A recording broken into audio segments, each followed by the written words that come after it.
David Casas presenta un programa de revista desde Tulsa para el mundo, Urbano Sin Fronteras, a través de 104.9, 100.3 FM, Que Buena Tulsa, y 100.5 FM, Viva Radio.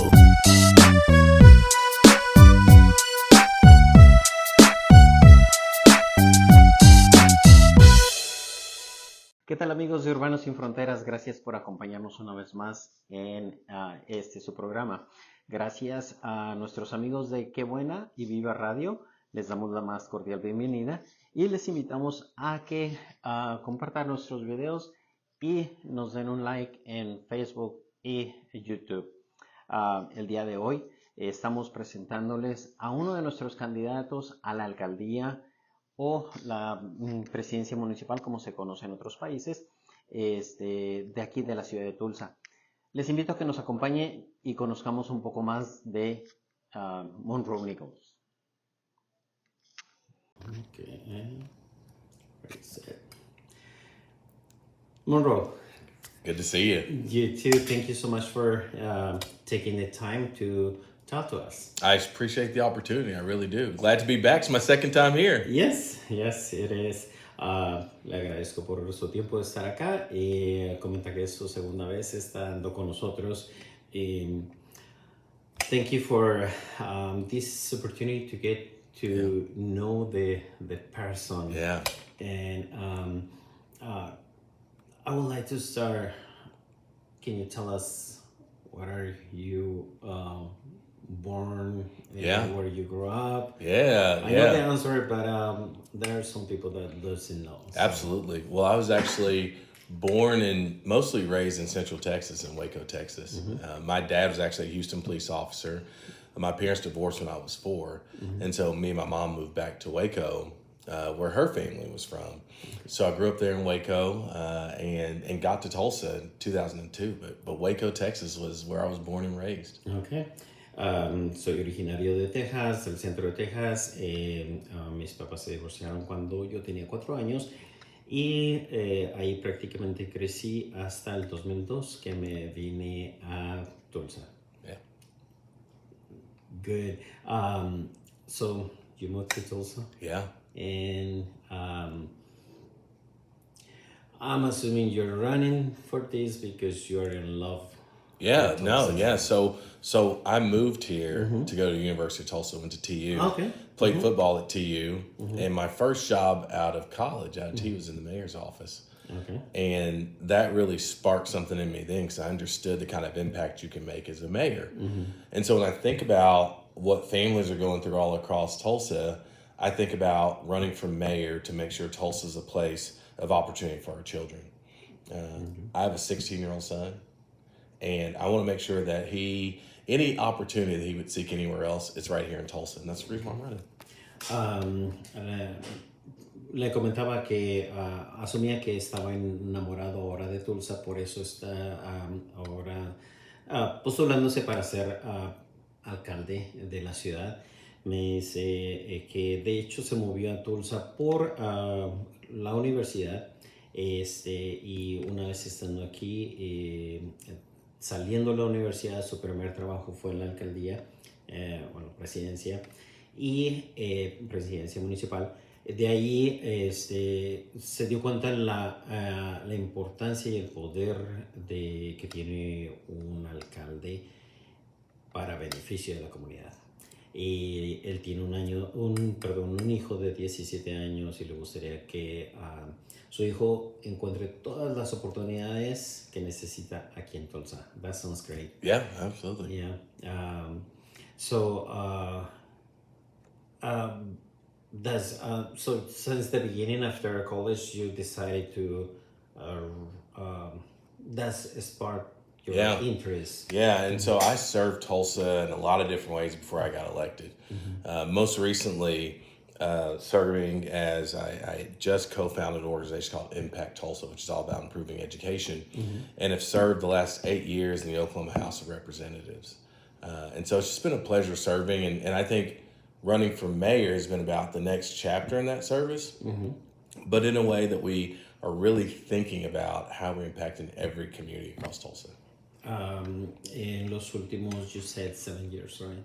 8 years. 8 years, sorry. En los últimos 8 años, la ha estado ya activo en la política de Tulsa como trabajando en la Casa de Representantes y ha estado sirviendo a nuestra comunidad y quiere asegurarse de que haya todas esas oportunidades a lo largo, a través de todas las comunidades que conforman la ciudad. That's pretty humanitarian. Yeah. I mean, I think it really is about what we can do together, though, right? Like, one person's going to be mayor, but all of us are going to have to figure out how we build a strong community. And I think that's the coolest thing about it, because we all get to play our part and serve.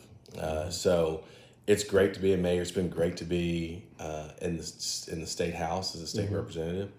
But what I'm most excited about is that we all get to play a part in making this community better. Como presidente o alcalde municipal, solamente se tiene una posición, pero es importante que todos trabajemos juntos, que todos hagamos nuestra parte y al unirnos pues podemos lograr hacer esto,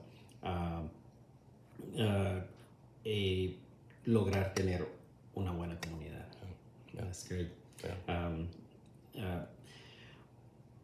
What are some of your vision some of the visions that you have for the community?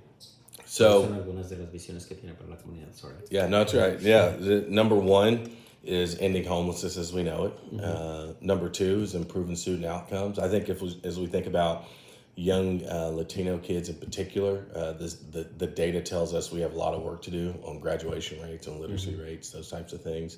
Expanding economic opportunity, making sure that people who own a business are getting the resources that they need from the city to be successful. And then making sure our community is safe, making sure that everybody feels safe to be able to call law enforcement when they need it, but that we're also making investments to make our communities better, more vital, so people have pride in community. So it's about ending homelessness. It's about improving student outcomes, expanding our economy, and making this the safest big city in the country. That's what I'm focused on. Okay. Sus enfoques en su candidatura son terminar con el vagabundo,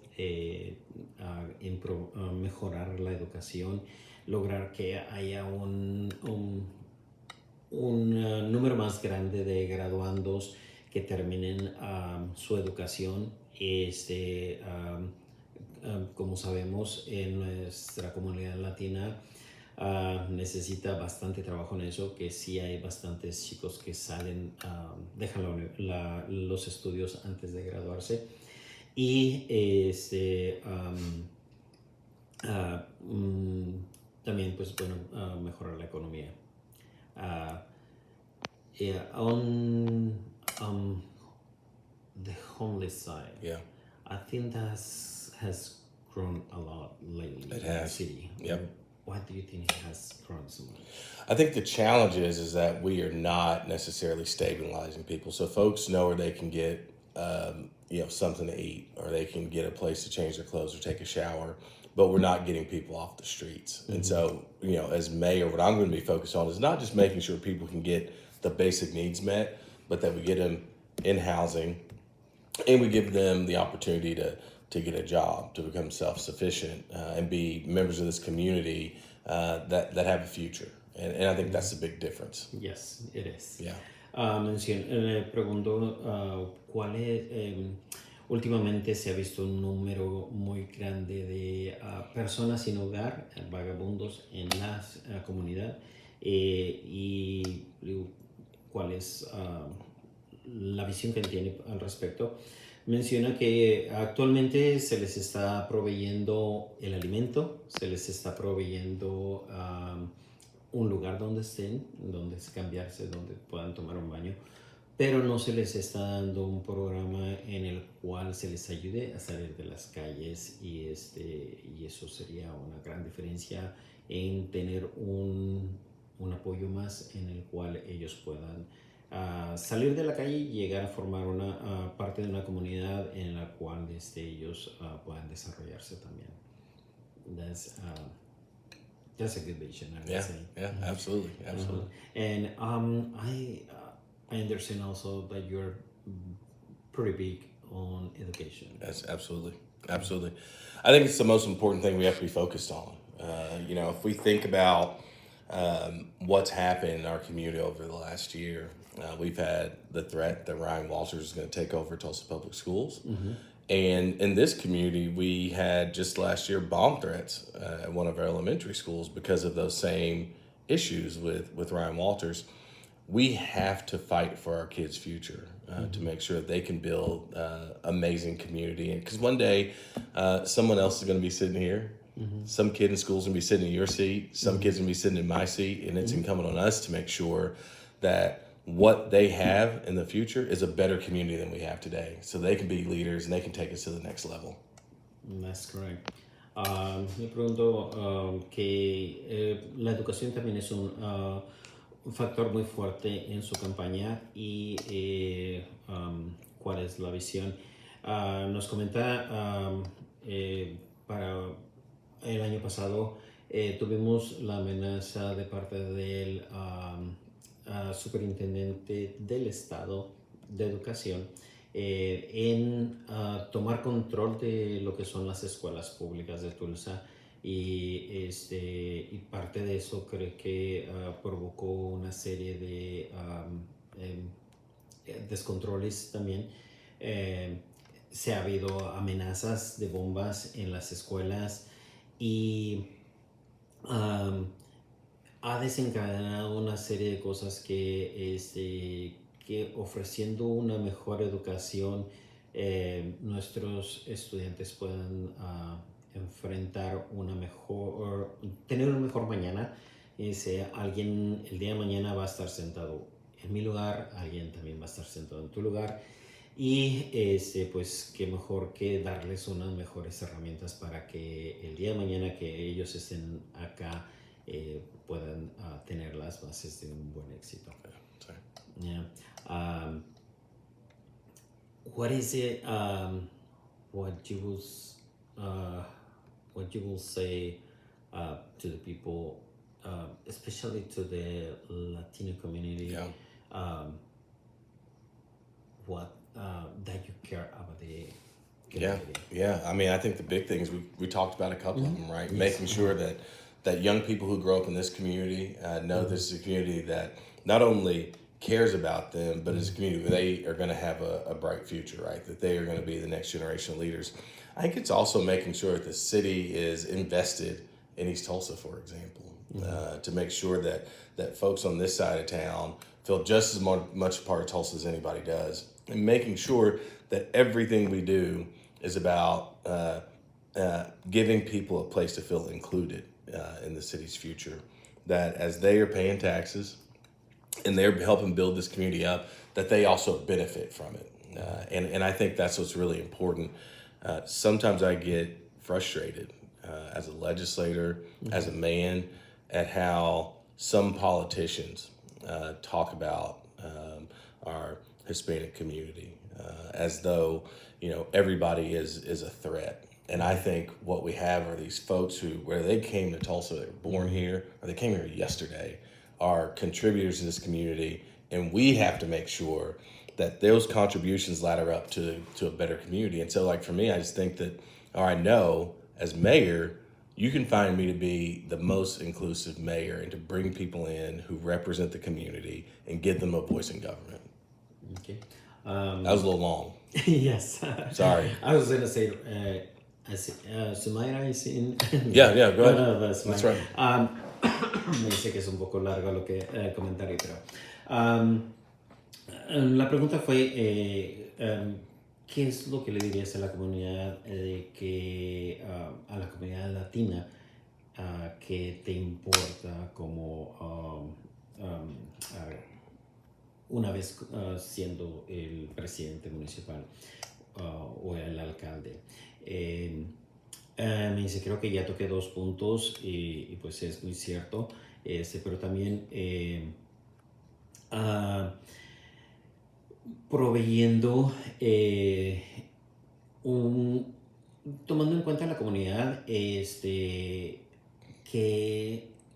ya sea así ya acabe de llegar a formar parte de esta comunidad o ya haya nacido aquí, todos estamos contribuyendo de una u otra forma y pues estamos también pagando nuestros impuestos y quiero hacer sentir a esa parte de la comunidad que no importa, que acabes de llegar, tengas toda tu vida acá, tú eres parte de esta comunidad, formar una comunidad inclusiva y que todos nos sentamos parte de ello. Eso es prácticamente un resumen de lo que dijo. It's, it is very important to feel part of a community. Right. Sí. Right. Es muy importante sentirse parte de una comunidad.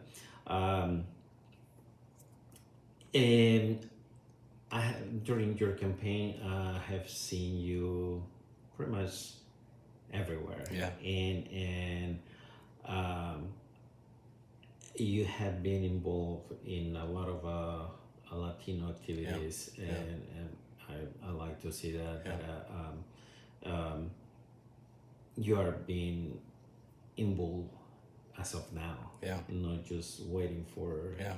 to be seated. That's right. And be part of.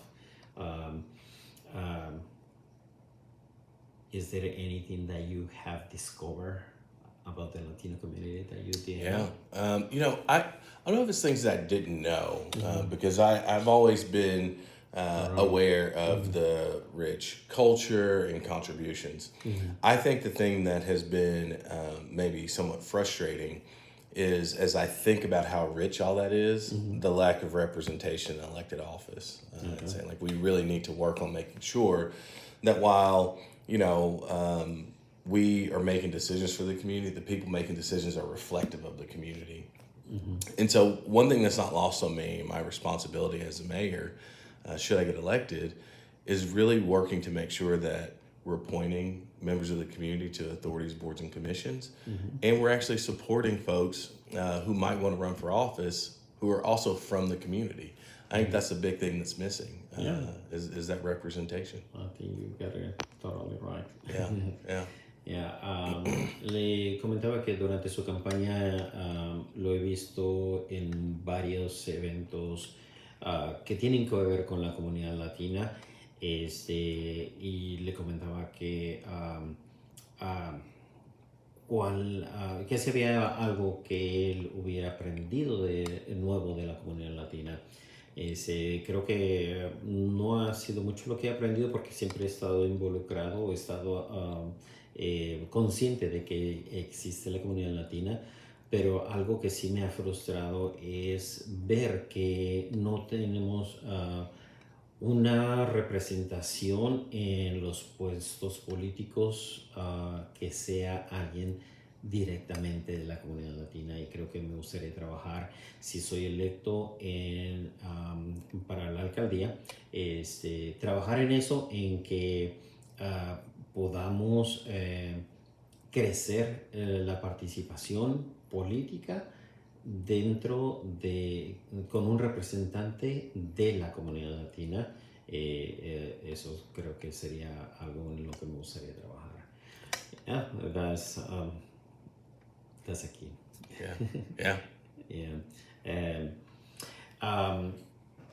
Is there anything that you will specifically would like to share to the community? Yeah, it's really interesting. I don't talk about this a lot, but I do talk about the fact that I have a 16-year-old son. His mother is half white, half Cuban. Okay. And so my son is part Cuban, actually. And people don't know that about me. And one commitment that I've made in winning this race, I should do it either way, is I am going to learn Spanish. I'm going to learn Spanish. So in future interviews, I'm going to be well-versed. I can read Spanish pretty well, but I can't speak it. Okay. And so I'm gonna. My kid can speak a little bit of Spanish, but I cannot speak. Okay. So we were, people don't know that actually in my family, my kid is You know. yeah. Okay, and that was going to be my question. They speak Spanish at home? No, we don't. Yeah. Okay. But your wife is fluent in Spanish. So I'm not married. So we Okay. were, I'm not married. Okay. No. So Is she fluent in she's Spanish? she's not. I mean, Okay. she can speak more Spanish than I can, but she's not fluent in Spanish. Okay. But I think leading a city as diverse as Tulsa, it's something that I need to, it's a skill that I need to acquire. Yeah. So that will be awesome. Chatting with you in Spanish. I had my roommate in college was an offensive lineman. His name is Victor Mercado. He was from Texas. And Vic, when he would talk to, I actually got pretty semi-good at one point because he would do Spanglish. Okay. So he talked to his mom half in English, half Spanish. And so like I would be able to follow their conversation. Yeah. And so like at one point I was like, hold on, I know what you guys are talking about. Because I always wanted to make sure he wasn't talking about me. I don't know what is always the point, but let me translate. Yeah, sorry. Disculpen que nos vimos mucho en la conversación. Le preguntaba algo que le gustaría compartir con la comunidad latina. Dice, bueno, creo que como ya mencioné, mi hijo de 16 años, y perdón porque anteriormente dije que tenía 17 años, el hijo tiene 16 años. Es mitad blanco y mitad cubano, perdón. Así que él puede hablar un poco de español, pero le gustaría tener el reto de que en un futuro, cuando él tenga otra entrevista, poder tener la entrevista en español. Comentó que su compañero de colegio, Víctor Mercado, le enseñó medio español porque él hablaba Spanglish con su mamá, a mitad español, inglés. En ocasiones él tenía la oportunidad de poder saber lo que estaban diciendo por la mezcla de los dos idiomas. Básicamente nomás me quería asegurar de que no estuvieran hablando de mí. Yo no sé por qué casi siempre es el miedo de la comunidad que nadie esté hablando de mí. I don't know why. That's like the most common thing that people has. I just want to make sure they are not talking about me. Yeah, that's the thing. That sounds like, man, they are laughing. I'm not sure that was supposed to be funny. What are they saying about me? and they were talking about whatever. No, yeah. They were talking about everything. They talked all the time. Yeah. Okay. Yeah.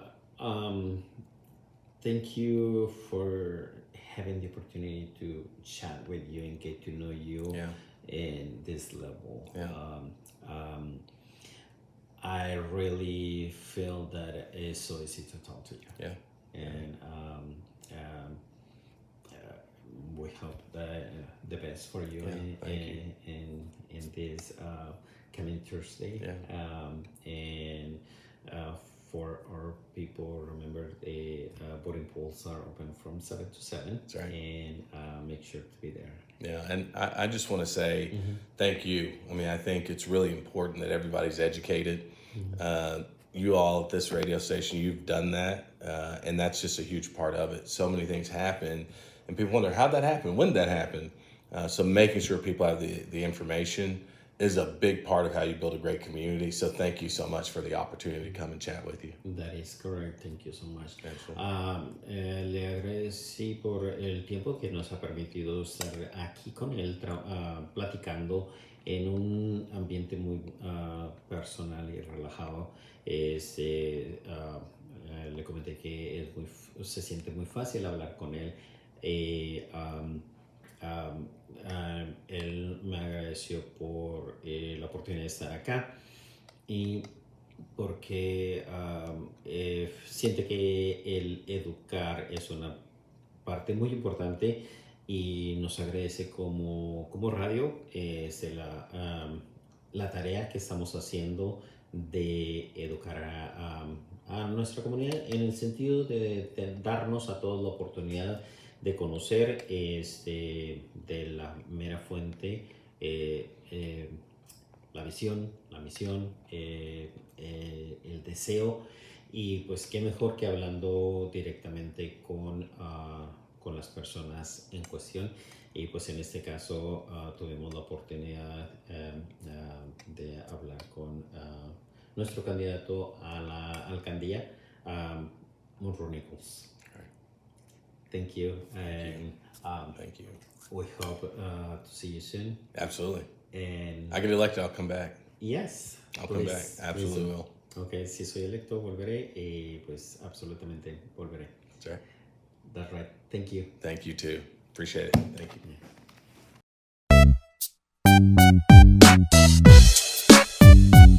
David Casas presentó un programa de revista desde Tulsa para el mundo. Urbano Sin Fronteras. A través de 104.9, 100.3 FM, Que Buena Tulsa, y 100.5 FM, Viva Radio.